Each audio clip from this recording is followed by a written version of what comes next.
Colombia was shaken this week by a shocking act of violence. Presidential candidate Miguel Uribe was shot in a brazen attack, sending shockwaves through the nation. This wasn't just an attack on a man. It was an assault on Colombia's democracy. Uribe, a leading center-right voice and former senator, is a polarizing figure, admired by some for his vision, criticized by others as part of the old guard. The timing couldn't be worse. Colombia is on the verge of a crucial presidential election, and tensions were already high. Uribe's campaign was gaining momentum, and now the race is thrown into chaos. The attack is a grim reminder of Colombia's history of political violence, echoing the dark days of the 1980s and 90s. For many, it feels like a step backward, reopening old wounds and threatening hopes for a peaceful future. The nation is left asking, what happens now? The stability of the election and the country's fragile peace hangs in the balance. This single act has cast a long shadow over Colombia's progress.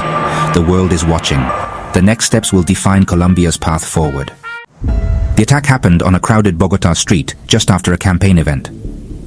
As Uribe walked to his car, a gunman emerged. Shots rang out. Chaos erupted. Uribe fell, wounded, his security team returned. Fire-panicked crowds scattered. Paramedics rushed him to the hospital within minutes. The scene was quickly locked down by police. Eyewitnesses described terror and disbelief. One moment cheering, the next, tragedy. Cell phone videos of the shooting went viral, shocking the nation. The suspect, Mateo Rojas, was apprehended almost immediately by Uribe's security and police. Authorities praised the swift response, which prevented further bloodshed. Rojas, a 34-year-old Colombian with no major criminal record, is now in custody. His motives remain unknown. Investigators are working to determine if he acted alone or as part of a larger plot. The investigation is ongoing, with officials tight-lipped about details. For now, the country waits for answers. The sense of vulnerability is palpable. The attack has upended Colombia's presidential race just weeks before the vote. All major candidates suspended their campaigns in solidarity, shifting the focus from policy to security. The National Electoral Council is considering postponing the election. Security for candidates is now the top priority, but many wonder if it's enough. The attack is a chilling reminder of the risks of public service in Colombia. Political divisions, already deep, have only intensified. Some blame opponents for fueling hatred. Others call for unity. The response of political leaders in the coming days will be crucial. For now, a fragile truce holds, but tensions simmer beneath the surface. The nation is watching, hoping for leadership and calm. The stakes for Colombia's democracy have never been higher. The path forward is uncertain. The world is watching to see if Colombia can rise above violence. News of the shooting exploded across social media. #Fuerza Miguel Uribe trended instantly, with millions expressing shock and support.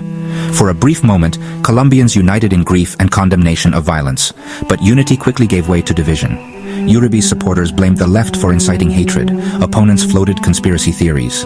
Social media became a battleground of accusations and mistrust. On the streets, vigils formed outside the hospital, with citizens expressing fear and uncertainty.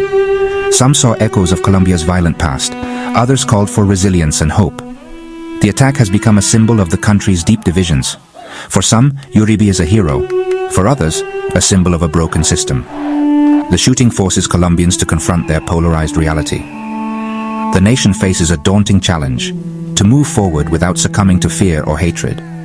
The conversation is raw, emotional, and unresolved. The future feels more uncertain than ever. Miguel Uribe is in stable condition after surgery, recovering in intensive care. His family has thanked the public for their support and asked for privacy. The future of his campaign is unclear. He may not return before the election. His party faces tough choices: keep Uribe as their candidate or find a replacement. Some believe the attack could generate sympathy and boost his chances if he stays in the race. This is a critical test for Colombia's democracy. The government must ensure a free, fair, and safe election.